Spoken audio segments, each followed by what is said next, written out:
Well, good morning and welcome to the panel discussion organised by Hecht Harrison on the new rules of rightsizing and engagement.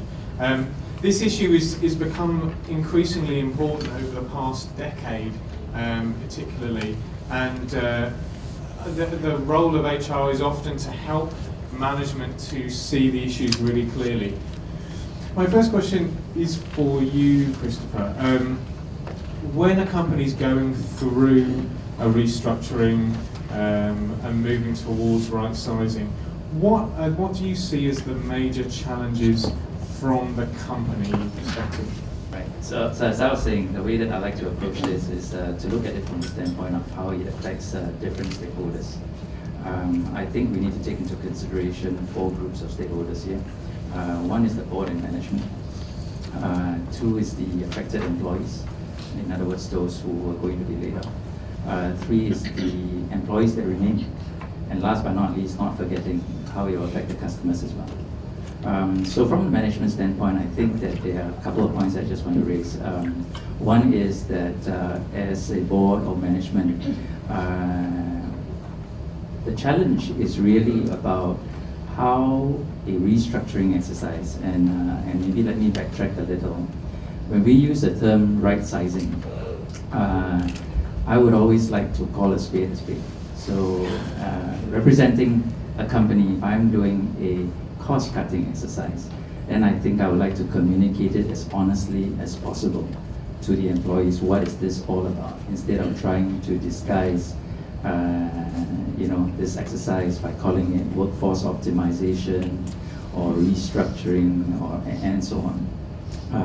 But there are reasons why we sometimes use these nicer names to communicate to different audiences.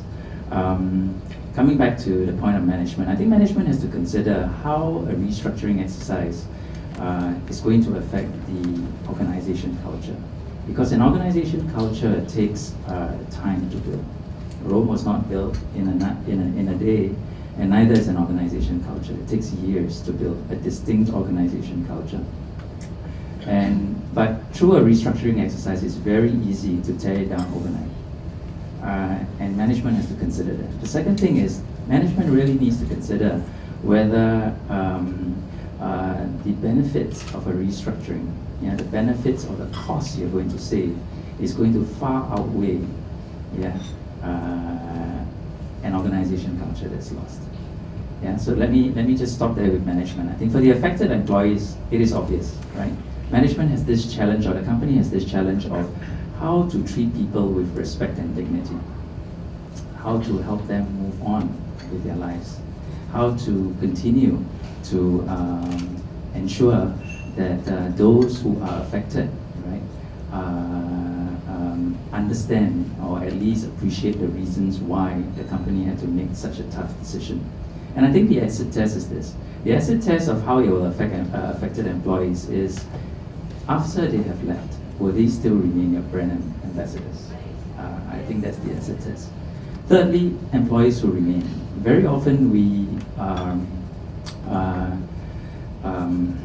we're stuck, with this whole thing about trying to get the communication strategy right up front to the employees that are affected, forgetting about the employees who are going to remain in the company, who are going to be as scared as hell, right? I think it is important that the company needs to consider, this challenge of how it's going to create a post, retrenchment exercise communication strategy that will re-engage the employees. And last but not least, customers. And I think that's obvious because if you have unhappy employees remaining in the company, then you will not have happy customers ultimately. Let me pause there. Thank you very much, Christopher.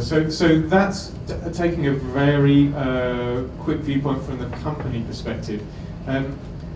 Michael, having very recently experienced this from the staff point of view, can you just give us a bit of a perspective from what your experience was, what kind of challenges there were for you? We're going to talk a bit later about best practices, but just share a bit about your experiences having experienced this yourself. So great. Can you hear me? Great. So I think Christopher mentioned a few key points, and I do echo it, and I feel it. So I want to reemphasize that. Really, I think the important thing is that being the recipient of a workforce reduction exercise, many at times we tend to focus on the recipient, but clearly the employees that's being left behind are also affected as well. I think that's the equal attention I would want to share with you in HR that you need to pay attention to.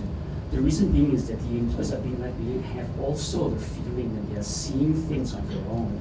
That wow, if he or she is being asked to go or is going to be moving on, then what about me? Will I be the next person? I think that's pretty emotionally natural for them to react in that manner. And in a way, it may also affect your business. You may have star employees who are being left behind. They may feel that emotional instability that takes place. And when that happens, then that's when the focus on the work and to continue the business itself may fail in the end of the day. So I do agree wholeheartedly with Christopher. I think the key thing is that you have to really know how to manage it very well. And the word about trust and respect is really very important.